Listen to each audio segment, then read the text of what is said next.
Segnac, le signe est de faire un film sur les artistes ratés, voyez-vous. Le problème, c'est que personne ne serait venu le voir. Ben, voilà. Alors, en fait, j'ai été un petit peu embêté ces dernières semaines parce que j'ai senti que la société évoluait dans un sens que je n'aimais pas beaucoup. On commençait à voir des films gays pour les gays, des films lesbiens pour les lesbiennes, des films noirs pour les noirs, alors que voilà. Et évidemment, il n'y a jamais de film pour les blancs, de toute façon, ils sont tout le temps dedans. Alors déjà, ce point d'un art un peu spécialisé, un art fait par des minorités pour des minorités, avait déjà été pointé en 1923 par d'anciens dadaïstes, Kurt Schwitters, Tristan Tzara et Hans Arp, qui avaient, ça assure déjà, tu vois, j'élève un peu le débat quand même. On ne peut pas me retirer ça. On peut pas me retirer ça. Moi, j'essaye d'instruire, moi, si vous voulez. Et donc, ils considéraient que les nouveaux mouvements artistiques s'associaient un peu trop facilement avec le Parti communiste de l'Union soviétique. Et à l'époque, ils avaient écrit un manifeste qui était en fait contre cet art qu'on voulait qualifier de prolétarien. Pour eux, l'art n'était pas prolétarien, l'art était, point. Alors, je vais vous lire leur manifeste, mais bon, si je lisais que le manifeste, bon, c'est un manifeste, c'est un peu lourd, quoi. Alors j'ai voulu le rendre un peu plus joyeux, et à chaque fois, ils ont utilisé le mot art, j'ai utilisé le mot broutage d'anus à la place. À chaque fois qu'ils parlent de toile, je parle de cul, d'anus, etc. Et comme ils parlent aussi beaucoup de culture, j'ai remplacé le mot par l'échouillage de blanc. Alors, je vais donc vous lire le manifeste du broutage d'anus prolétarien. Un broutage d'anus qui se rapporte à une classe déterminée d'hommes. Alors, pour ceux qui voudraient quand même revenir au texte, c'est quand même assez sérieux. Vous remplacez broutage d'anus par enfin, vous faites le truc dans votre tête, hein, je ne vais pas en plus vous aider. Alors, je recommence. Un broutage d'anus qui se rapporte à une classe déterminée d'hommes n'existe pas. Et quand bien même il existerait, il ne serait pas du tout important pour la vie. À ceux qui veulent créer un broutage d'anus prolétarien, nous demandons, mais qu'est-ce qu'un broutage d'anus prolétarien ? Est-ce le broutage d'anus fait par les prolétaires eux-mêmes? Ou bien du broutage d'anus ne servant que le prolétariat? Ou bien encore du broutage d'anus destiné à éveiller les instincts révolutionnaires des prolétaires? Il n'y a pas de broutage d'anus fait par des prolétaires. Parce que le prolétaire, lorsqu'il penche sa tête vers l'orifice nauséabond, ne reste plus un prolétaire, mais devient un brouteur d'anus. Donc, un brouteur d'anus, vous traduisez par artiste, hein, pour vous aider. Le brouteur d'anus n'est ni prolétaire ni bourgeois. Et ce qu'il broute n'appartient ni au prolétariat, ni à la bourgeoisie, mais à tous. Le broutage d'anus est une fonction spirituelle de l'homme, ayant pour but de le délivrer du chaos de la vie et du tragique de celle-ci.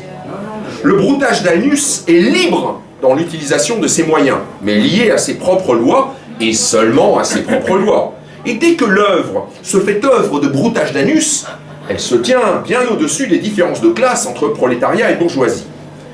Si le broutage d'anus devait servir exclusivement le prolétariat, en dehors du fait que le prolétariat est contaminé par les goûts de la bourgeoisie, ce broutage d'anus serait aussi limité que le broutage d'anus spécifiquement bourgeois. Vous voyez, si j'avais dit art à la place, ce serait déjà très chiant. Hein, alors, un tel broutage d'anus ne serait pas universel, ne prendrait pas ses racines dans le sentiment d'appartenir à l'humanité, mais dans des vues individuelles et sociales, limitées dans le temps et dans l'espace.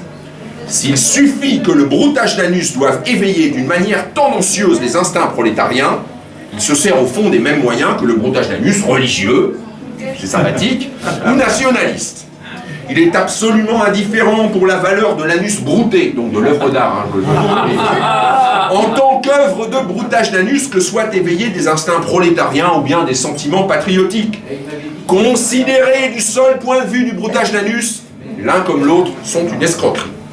Le broutage d'anus a pour devoir d'éveiller par ses moyens propres les forces brouteuses de l'homme. Son seul but est l'homme arrivé à maturité, non pas le prolétaire bourgeois. Seuls, par manque de l'échouillage de glands, et parce qu'ils ne peuvent parcourir de leur regard ce qui est grand, Seuls des brouteurs aux petits pieds peuvent, à cause de leur vue bornée, c'est sûr que, bon, vous voyez, faire du broutage d'anus prolétarien, c'est-à-dire de la politique à l'état brouté. Le véritable brouteur d'anus, lui, renonce au champ spécifique des organisations sociales. Ce que nous préparons contre tout cela est l'œuvre du broutage d'anus collectif, qui se situe bien au-dessus de toutes les affiches qui vendent les mérites, soit d'un déodorant, soit d'un champagne, soit d'un Macron, soit de la dictature communo-mélanchoniste. Ah là j'ai actualisé, j'ai actualisé.